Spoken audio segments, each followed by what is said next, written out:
So midterm elections are just now 63 days away. Yes, and we are all getting ready for it. Meanwhile, President Biden is hitting the campaign trail at events in the swing states of Wisconsin and Pennsylvania. He touted the Inflation Reduction Act passed by Democrats, and he also continued going hard on former President Trump and supporters of his Make America Great Again movement. Nancy Cordes is at the White House with more. Good morning, Nancy. Lana and Vlad, you know, President Biden is obviously not on the ballot himself this November, but in a way his policies are. His agenda is simply going to hit a wall if Republicans are able to retake either the House or the Senate. So he is hitting the campaign trail, trying to avoid a fate that befalls most first-term presidents. Hello, Milwaukee. On Labor Day, President Biden hailed labor workers who were key to his victory nearly 2 years ago. I wouldn't be here without unions. With the fall election season now in full swing, the president is stumping for other Democrats and slamming former President Trump and his supporters. The extreme MAGA Republicans in Congress have chosen to go backwards, full of anger, violence, hate, and division. Republicans argue the president isn't addressing the issue voters care most about.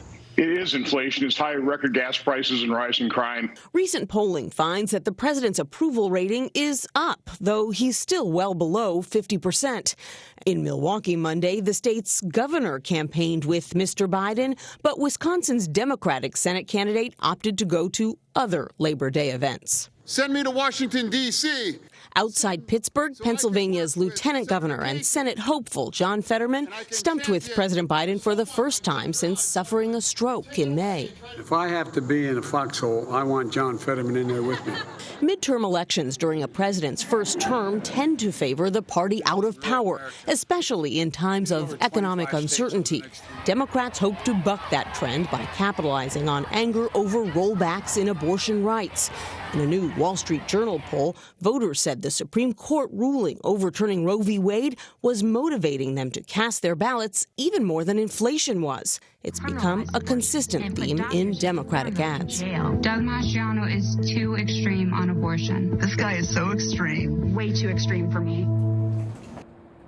Republicans, of course, have seen those polls as well. Some of them have softened their abortion rhetoric in campaign literature. Others are simply trying to focus on other issues. But Democrats are making that very challenging. Lana and Vlad. Nancy, we heard you say that usually whenever a first-term president faces midterms, their party loses seats. But these midterms are looking different now than they did like 6 months ago. Is the Biden administration hopeful that they might be able to stave off a red wave? They are hopeful for any number of reasons, Lana. First of all, you look at the polling, President Biden's approval ratings are up. Democratic voters are energized after a series of legislative wins on climate, on prescription drugs.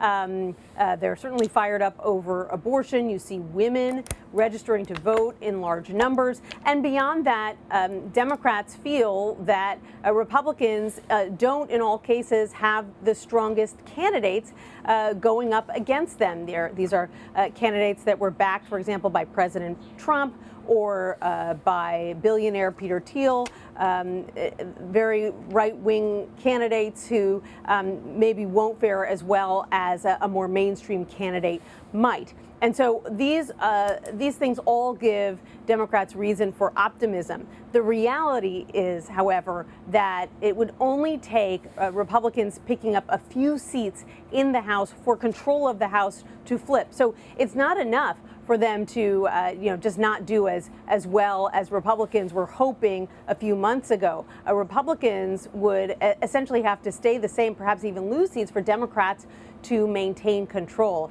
And that's why they've got such a big hill to climb. Yeah, it is an uphill battle in the House, Nancy, but I'm intrigued by what's happening in the Senate, including with Republicans. You've had Senate Minority Leader now, Mitch McConnell, sniping with Rick Scott, who's basically responsible for the candidates that are running on the Republican ticket in Pennsylvania and in Wisconsin and other places. And there does seem to be an interesting thing happening there in that the Republicans have spent a lot of money, and yet the Democrats are polling better, and you're seeing a little bit of that sniping. So I wonder what you're hearing about that.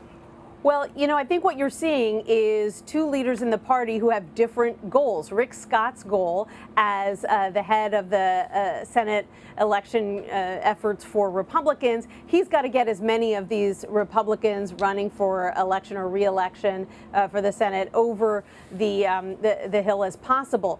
Mitch McConnell, on the other hand, first of all, is looking to insulate some of his members who might feel that they are getting hurt in their reelection efforts because of some of these more right-wing candidates and what they're saying. He's also going to try to manage expectations, right? He doesn't want to be out there saying, oh, we're definitely going to take control of the Senate.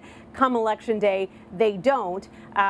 He's out there right now saying, well, whatever happens, we're going to work with Democrats, trying to do what all candidates do in a general election, which is pivot towards the center. And so that's why you see some tension between Rick Scott and Mitch McConnell. But truth be told, that tension goes back months to when Rick Scott put out this very controversial document saying that perhaps Social Security and Medicare should be re-examined every 5 years to decide whether those programs should continue. That is obviously something that is not popular. McConnell was furious with him about that because we see even as recently as yesterday that President Biden and other Democrats are using that document to slam Republicans to argue that they want to mess with Medicare and Social Security, two incredibly popular programs, particularly with seniors who, as we know,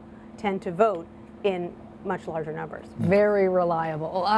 Let's talk really quickly, Nancy, though, about former President Trump, because he also rallied in Pennsylvania on Saturday.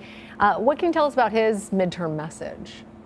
Right. So he was in Wilkes-Barre, Pennsylvania to sort of rally Republicans around one of those Senate candidates who's struggling on the Republican side, Dr. Oz. And, this is a challenge for Republicans because this is a seat that they currently hold. But Pat Toomey, the current Republican senator in Pennsylvania, is retiring. So that cleared the way for a Republican primary in which the Trump-backed candidate, Dr. Mehmet Oz, beat out more mainstream Republican candidates. So that's the kind of thing that really frustrates Mitch McConnell. Just going back to what we were just talking about, he wishes that Rick Scott might have gotten more involved, put a thumb on the scale for the more mainstream candidate who would have had a better shot to win in November. Mehmet Oz is trailing in the polls there in Pennsylvania. So former President Trump went there